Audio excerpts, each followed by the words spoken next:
All right. Genesis 4, we're going to start at the spot where it says the crouching of sin. So verse 6, and Yahweh said to Cain, why are you angry and why is your face fallen? If you do well, will I not accept you? But if you do not do well, sin is crouching at the door, and its desire is for you, but you must rule over it. Then Cain said to his brother Avel, fun fact, that means vapor. So it's like the narrator is telling you right away that Abel doesn't last long just by his own name. He's like, yeah, this guy doesn't last long. His name is Vapor. Yeah, this is one of the reasons why some people in scholarship are not totally convinced that these are their actual given names. There's a chance it might be, there's a chance it might not be, because Adam and Eve wouldn't have known their child's going to die like that.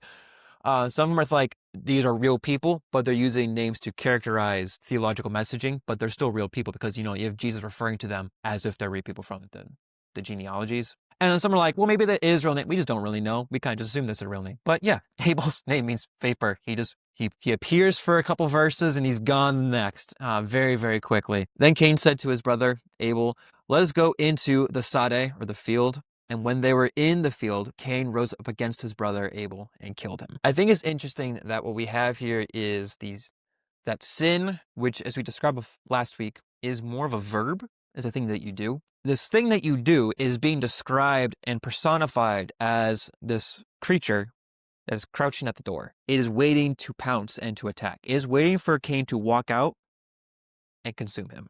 And I don't think this is by accident, considering we just have a narrative before then of a creature that comes in to cause the two humans before to sin, and it itself is in sin. Now, I'm not saying that this is a serpent, because, serpents don't crouch. But this is why it's called the Chaos Monster series. The serpent figure is kind of what we're tracing, the Leviathan, the sea monster, but there's other ways to describe things. We have sin is crouching, waiting for Cain to come out, is waiting for the opportunity for Cain to come out, and God's already warned him. God is again warning someone of sin. This is Cain's Genesis 2 and 3 moment right here. God has warned him. Basically, you eat of this, you'll be doomed to die. You do this, and you'll be consumed by this. And of course, what does Cain do? So let me find, all right, so crouching, here's the interesting thing about crouching. The word itself can also, I like to point this out I point this out in another Bible study I've done. Crouching is a good translation because it's talking about the readiness to pounce onto someone, like it's ready to attack you. But here's the other weird stuff. It also can be understood as lying down and resting. And so it's not even just crouching like antsy. It's very much anticipating that he's going to do it and is totally calm about it. This personification of sin is ready to attack, comfortably knowing that Cain will come out. It has no question that Cain's going to do it. If we were to treat sin like an actual thing, it's lying down, it's resting, and the second Cain comes out, it would be consumed. No problem waiting for Cain to come out the door. I think it's really interesting that this word is not even just like crouching, like getting ready to jump, and waiting. And you're like, how long have you been sitting there waiting? 20 minutes. It's like, no, it's comfortable waiting. Sin is very comfortable, if we're to personify it. It's very comfortable waiting for us to come out because it knows that we will. But again, that kind of ties back to the reason why I highlighted in green, ties back to that serpent thing. The serpent is using wisdom, is very comfortable. It seems to be in the narrative like it's not struggling to rip Eve and Adam away from God, to like just completely derail everything that's going on. And he's saying that action that you're wanting to do is boiling up in you and wants to consume you, wants to take over you. Don't let it. But, if we have a serpent figure before who is prodding away, there's a chance there's a serpent figure again prodding away, or something prodding away at him saying, yeah, but you should do it. Whether it be his desire, because that desire is already there, or there's something outside kind of pushing him to go even further saying, do it. We don't know what happened between Cain going to kill his brother and God's warning. We know that God warned him, but then Cain goes and does it. Is the serpent back prodding away saying, hey, go do this? Maybe. Is it just Cain's desire to go kill his brother? Maybe. Either way, this thing that we do is being personified as a creature that wants to completely consume us, consume Cain. Its desire is for you, but you must rule over it, which is what the humans are told to do in Genesis 1, to rule over creation, which is again playing into the whole sin in some aspects, plays into the fact that we are acting less than we are supposed to be and acting more like the animals. Not that the animals are bad or that they're sinful, but we're not acting in line with who we're supposed to be and what we're supposed to be, especially when we consider the image of God facet of we represent him, and then now we're doing this thing that kind of like covers that over what we're supposed to be doing. And we're saying, yeah, he approves of that. I mean, Cain was just told, don't do this. And then Cain goes and does it anyway. Let's go into the Sade. And when they were in the Sade, Cain rose up against his brother Abel and killed him, or rose up against vapor.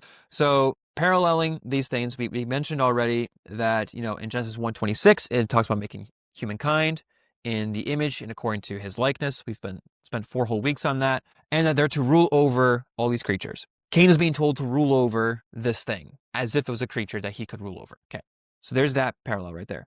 Genesis 3, serpent comes to use wisdom to deceive and drag the man and woman back into a state of disorder. Not only that, but the serpent comes from the place that Cain takes his brother to die. 3 verse 1, now the Nachash was more arum than any beast of the Sade, which Yahweh God had made. And he said to the woman, indeed has God said, you shall not eat from any tree of the garden, which is also the place that Adam is made pre-Garden of Eden. Then, in chapter 4, verse 8, Cain said to his brother, let us go out into the Sade. Cain takes his brother to the Sade, of which sometimes refers to a field that one works on, or can refer to this dry state like the wilderness, of which is the very same place that the serpent comes from, and that Adam was made pre-Eden. Usually we have sin as being described as like an animal, like a creature, described as being able to lie down and rest, but also be crouching, ready to pounce. But then you also have that Cain being warned not to give into it. Now, we don't know what went through his mind between now and then. Clearly, he decided to give into it. Went out the door towards the creature, was told it was there, and he goes out to it. And then approaches Abel, takes him to the field. I can't think this is just a random description. It doesn't specify what field it is. It just says the Sade, which is where the serpent comes from to destroy Adam and Eve, which is the pre-Edenic state.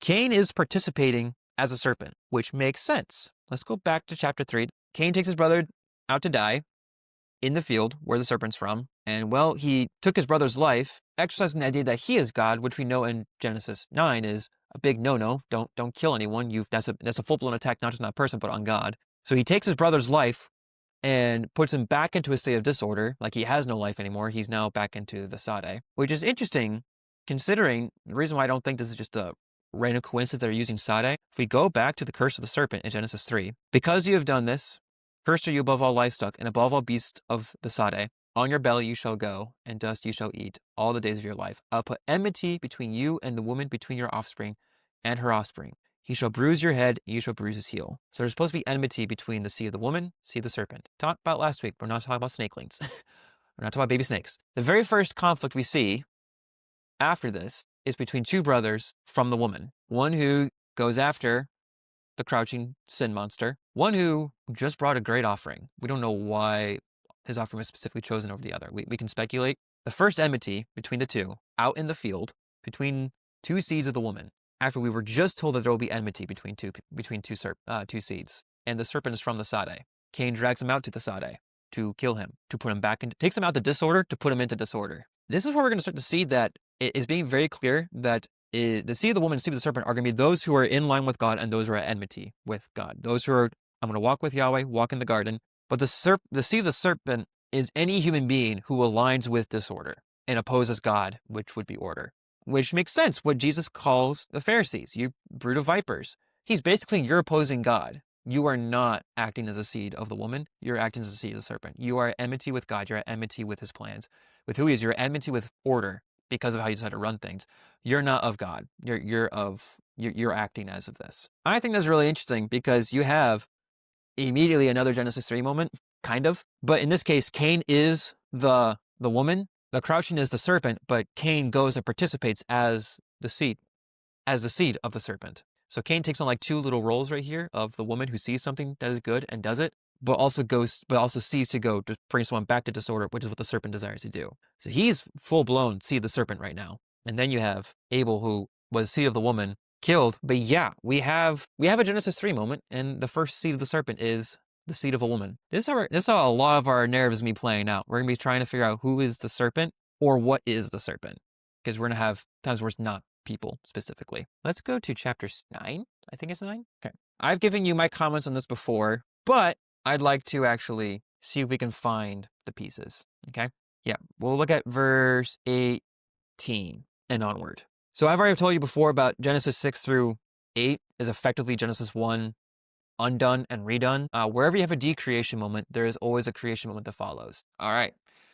So I'm going to kind of lay out some of the key components. In not every narrative will you get all of the components, but I'm going to lay out some components, and we're going to see if we can find them. I'm already kind of hinting at that we're about to get another set of moments right here. So within the Genesis 2 and 3, since we're starting to develop the ability to trace patterns, Genesis 2 and 3, we have a garden that is planted, or an Eden spot, or a God's presence spot, or whatever you want to call it. But there's also a wilderness spot, or a field spot, okay, outside of that. You then also have usually 2 to 3 figures. You have a person who is deceiving one person, or trying to. You have a person who is seeing things and is trying to use their own wisdom to figure things out, as well as the person that is trying to deceive and is using their own wisdom to try to do things. They're both, one's trying to convince the other to do something, and this person will either do it or not do it. And then there's a thing that they see that is good. There is the tree. Sometimes it's a person, sometimes it's not. Okay, we have almost everyone being an E figure. I pointed out that a person can play more than one role. So Ham sees something and takes that opportunity. He sees something that appears to be good for him. For him, is taking that power and authority we've talked about a few weeks ago. And then it says, and told his 2 brothers outside. This is his moment to play the serpent to draw them into something. They don't actually see the nakedness, but because they turn around, they reject that opportunity. So the tree of delight is the nakedness. Consequence is the curse of Cain. I liked how you said the field might be the tent, kind of this decreation moment in the tent. I thought that was kind of cool. I never thought about it that way. That's actually kind of cool. But we're in a garden, and Ham plays a serpent figure, and everyone plays an Eve figure. 1 just plays an Eve figure and collapses. 2 see something and don't take of it. And 1 not only takes of it, but becomes the serpent, the other 2 brothers.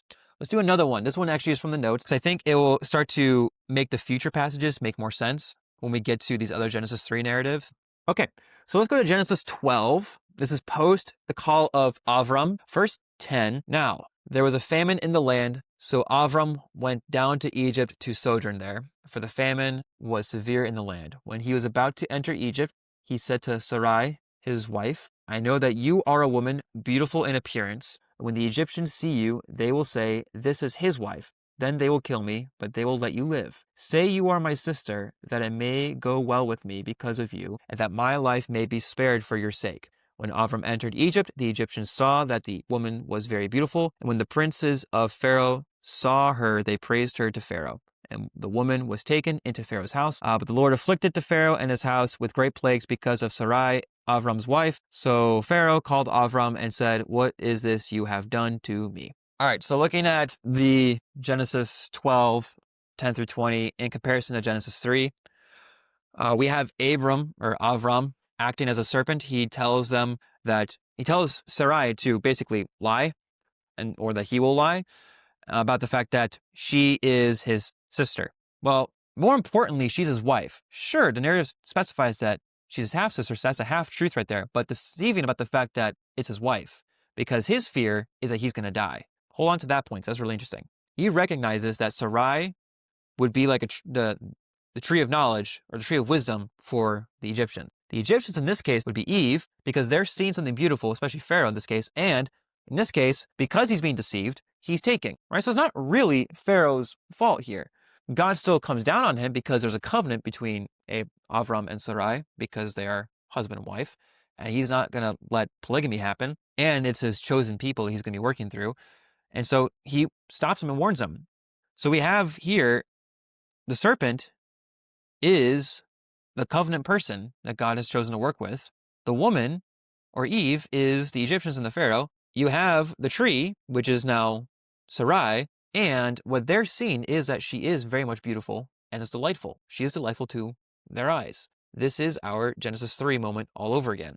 What's interesting, as I said before, that verses 1 through 9, God just made a covenant with him. So I'll just read that real quick. Now Yahweh said to Avram, go from your country and your kindred and your father's house to the land that I will show you, and I will make of you a great nation, and I will bless you and make your name great, so that you will be a blessing. I will bless those who bless you, and him who dishonors you I will curse, and in you all the families of the earth shall be blessed. And we continue on, where it then says, Then Yahweh appeared to Avram and said, To your offspring I will give you this land. So he built there an altar to Yahweh, who had appeared to him. From there he moved to the hill country on the east of Bethel, and pitched his tent with Bethel on the west and Ai on the east. And there he built an altar to Yahweh and called upon the name of Yahweh. And Avram journeyed on, still going toward the Negev. So we just had God promised him, I'm going to make you a great nation, which means I'm going to protect you. You are who I'm working with. Avram's first decision right after this, at least within the narrative, is to do what he sees as good as in his own eyes. So he's playing a serpent, and he's playing his own little Eve figure. Like he's a serpent to his own Eve figure and to the Egyptians of, they're going to kill me, so, which means God's not going to protect me. And he's completely doubting God in this entire moment right here. Not even does he just doubt, he full-blown abandons the mission and takes control of it himself. So Avram takes matters into his own hands just after this promise and calling. You know, the whole, I'm going to bless you and I'll curse those who go against you. He completely abandons that right now and decides that he's going to do it himself, plays the serpent for himself and for others, which means that he's not even just playing the serpent, he's acting as the seed of the serpent. So now the narrative is telling us that even God's covenant people can play the serpent. They can take on the serpent role because they're engaging in deceit for their own betterment and in unfortunate contrast for everyone else's lack of benefit, you could say. I can't think of a better word for some reason at the moment because my brain shut down. So as my point I've written here, giving in and acting out as a seed of the serpent or as a chaos agent is not only of those who are outside of God's chosen people, or the Bible actually highlights how frequently God's own chosen people act out as agents of chaos when taking matters into their own hands and descending into disorder, thinking that they know better than God. This kind of pattern can be continually traced throughout the entirety of the Bible, but this is kind of just how it begins. And is this the only time that Abram does this? He does it again. He has not learned his lesson. He does it twice. Let's go to 1 Samuel 24. So we're out of the Torah now. So then Saul took 3,000 chosen men out of all Israel and went to seek David, or technically David, to seek David and his men in front of the Wild Goats Rock. Great name for a location. And he came to the sheepfolds by the way, where there was a cave. Saul went in to relieve himself. So now David and his men were sitting in the innermost parts of the cave. The men of David said to him, Here is a day of which Yahweh said to you, Behold, I will give your enemy into your hands, and you shall do to him as it shall seem good to you. Then David arose and stealthily cut off a corner of Saul's robe. And afterward, David's heart struck him because he had cut off a corner of Saul's robe. He said to his men, Yahweh forbid that I should do this thing to my Lord, my Adonai. So Saul, Yahweh's anointed, or Yahweh's, here's the fun fact, Yahweh's Messiah, or Mashiach, to put out my hand against him, seeing he is Yahweh's Mashiach. So David persuaded his men with these words and did not permit them to attack Saul. And Saul rose up and left the cave and went on his way. All right, so in chapter 24, these first 7 verses, Saul is the opportunity to kill Saul is our tree moment, is the opportunity that seems right, is the thing that seems good to the people. David would be the Eve in this moment because he's being told and he's seeing an opportunity here. His men kind of playing a serpent figure, and David kind of calls him out for it. He doesn't outright call him serpent, but he calls him out for the fact that this is not right. It really does not sit with him well that the idea of killing Saul, cutting his robe, did not work for him. And we're in the wilderness. We're outside of Israel. He's literally in the wilderness, like he's running around in caves and between trees, trying to stay in hide. So David's opportunity before him, of which they're saying is Yahweh's handing this over to him, and David's saying no, it's not. This is not God giving me the opportunity. But David does cut a corner of his robe. So David is seeing that there's an opportunity to kill him and become king, or let him reign king, stay hidden in the wilderness, stay hidden in the place of testing. David plays the opposite of Avram here. He starts to go a direction, but he backs away because he remembers who is the Mashiach, and he remembers who is the one that anointed him. Not just the Mashiach that currently is on the throne, but that he is the Mashiach. That if God anointed me, that means my time will come, which means I'm not going to die here. Even though I feel like I'm going to. My time is not now. I think all this is really cool backdrop when we then go to verse 8. Afterward, David also arose and went out of the cave, and called after Shaul, my Adonai, so my Lord the king. And Saul looked behind him. David bowed with his face to the eretz, so to the ground, and paid homage. David said to Saul, why do you listen to the words of men who say, behold, David seeks you harm? Behold, this day your eyes have seen how Yahweh gave you today into my hand in the cave. So he's saying that God has left me with this opportunity. God is not preventing from me. He's left me with this testing moment. God is testing me right now, knowing how David would turn out. Because testing are more for us than they are for God. Like, right? God tests us for our benefit, not for his. So he knows how David's going to turn out. This is to reveal David, the position he's in. Behold, this day your eyes have seen how Yahweh gave you today into my hand in the cave. And some told me to kill you, but I spared you. I said, I will not put out my hand against my Adonai, for he is Yahweh's Mashiach. See, my father, see the corner of your robe in my hand. Look how easy it was for me to get you. You didn't even notice I took a corner of your robe. You're completely in a vulnerable position. For by the fact that I cut off the corner of your robe and did not kill you, you may know and see that there is no wrong or treason in my hands. I have not sinned against you, though you hunt my life to take it. May Yahweh judge between me and you. May Yahweh avenge me against you. But my hand shall not be against you. As the proverb of the ancients say, out of the wicked comes wickedness, but my hand shall not be against you. After whom has the king of Israel come out? After whom do you pursue? After a dead dog? After a flea? May Yahweh therefore be judge and give sentence between me and you, and see to it, and plead my cause, and deliver me from your hand. I got goosebumps. Because David's right here saying, God gave me allowed me to have this opportunity. And look how easy it would have been for me to do it, because you're in a vulnerable position. You didn't even know I cut your corner off your robe. Like, how quiet is David that he just snuck up, cut the robe, no one noticed? Not like, I think I would feel like my robe is being cut. Saul is not even aware that it's been cut. And he says, let it not be me who decides who becomes king, who's judged how, who dies when. Let it be his business, not mine. He takes this Eve moment, which is awesome. So the Eve moment for Eve is, do I rely on my senses and my sense of right and wrong, or do I rely on Yahweh? David goes, let it not be my senses that guide me through this. Let it be Yahweh. That paragraph gives me goosebumps when I think about that first paragraph. And you can say, for an application point, we all have our Garden of Eden moments. We all have a moment where something seems like an opportunity to us, and the question is, are we going to rely on God to guide us through it, or are we going to go on it by ourselves? Are we going to trust the things that we see, hear, feel, or are we going to turn to him? Often, we kind of go our own way, and God lets that happen. I mean, he tests us, and sometimes we fail the test, sometimes we pass the test. The serpent narrative is going to be fun, is we're going to see that as a mixture of testing moments. It's going to be a mixture of describing people and how they're going to be, as we're going to see in the Exodus narrative, where we're not even just going to be seeing like moments. We're going to be just seeing like people are just full-blown described as things, especially in light of the Psalms and prophets. And then sometimes it's not describing people, but it's describing other forces, whether it be like political governments, which yes are people technically, but like groups of people or spiritual beings, or sometimes just life itself. But the serpent can be someone of the God's covenant people. And that I think is a very interesting thing, because Saul is of God's covenant people too. He is an Israelite. This is pre-splitting the kingdoms. So this is when Israel's all still one. And Avram was literally just given a covenant, and then he goes and plays the serpent because he's scared. The authors knew what they were doing when they were describing these moments. Of course, guided by the Holy Spirit, but they knew what they were doing when they were writing the stuff down.